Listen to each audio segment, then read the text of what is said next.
আল্লাহ তাআলা কিয়ামতের কঠিন ময়দানে যেদিন স্বামী স্ত্রীকে চিনবে না, স্ত্রী স্বামীকে দেখে পালিয়ে যাবে, বন্ধু বন্ধুরে চিনবে না, পীর সাহেব মুরিদরে চিনবে না, মুরিদ পীর সাহেবরে চিনবে না, দলের কর্মী তার নেতারা চিনবে না, নেতা তার কর্মীরা চিনবে না, বন্ধু বন্ধুরে দেখে পালাবে।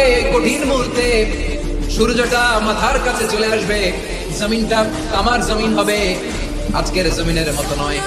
মানুষ ঘর্মাক্ত, ক্লান্ত, শ্রান্ত মাথার মগজগুলো কানের ছিদ্র আর নাকের ছিদ্র দিয়ে বেয়ে বেয়ে পড়বে।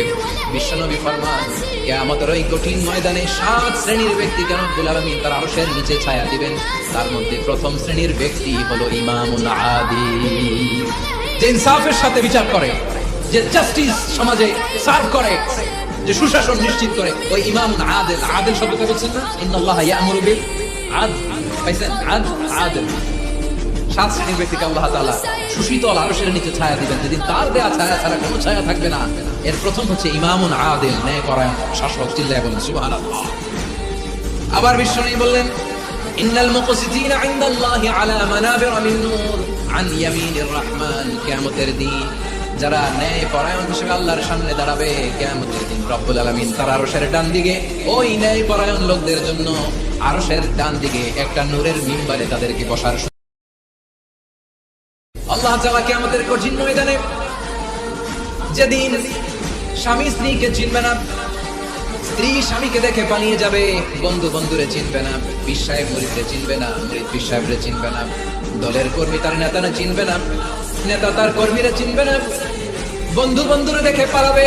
কঠিন মুহূর্তে সূর্যটা মাথার কাছে চলে আসবে, জমিনটা তামার জমিন হবে, আজকের জমিনের মতো নয়।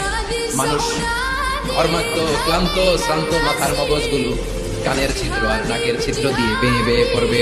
বিশ্বনবী ফরমান, কিয়ামতের ওই কঠিন ময়দানে 7 শ্রেণীর ব্যক্তিকে রব্বুল আলামিন তার আরশের নিচে ছায়া দিবেন। তার মধ্যে প্রথম শ্রেণীর ব্যক্তি হলো ইমামুন আদিল, যে ইনসাফের সাথে বিচার করে, যে জাস্টিস সমাজে সার্ভ করে, যে সুশাসন নিশ্চিত করে, ওই ইমামুন আদিল। আদিল শব্দটা বলছেন না, ইন্নাল্লাহা ইয়া'মুরু বিল আদল, পাইছেন? আদিল। 7 শ্রেণীর ব্যক্তিকে আল্লাহ তাআলা সুশীতল আরশের নিচে ছায়া দিবেন, যেদিন তার দেয়া ছায়া ছাড়া কোনো ছায়া থাকবে না। এর প্রথম হচ্ছে ইমামুন আদিল, ন্যায়পরায়ণ শাসক। চিল্লায় বলেন সুবহানাল্লাহ। আবার বিশ্বনবী বললেন, ইন্নাল মুকসিতিনা ইনদাল্লাহি আলা মানাবিরা মিন নূর আন ইয়ামিনির রহমান। কিয়ামতের দিন যারা ন্যায়পরায়ণ হিসেবে আল্লাহর সামনে দাঁড়াবে, কিয়ামতের দিন রব্বুল আলামিন তার আরশের ডান দিকে ওই ন্যায়পরায়ণ লোকদের জন্য আরশের ডান দিকে একটা নূরের মিম্বারে তাদেরকে বসার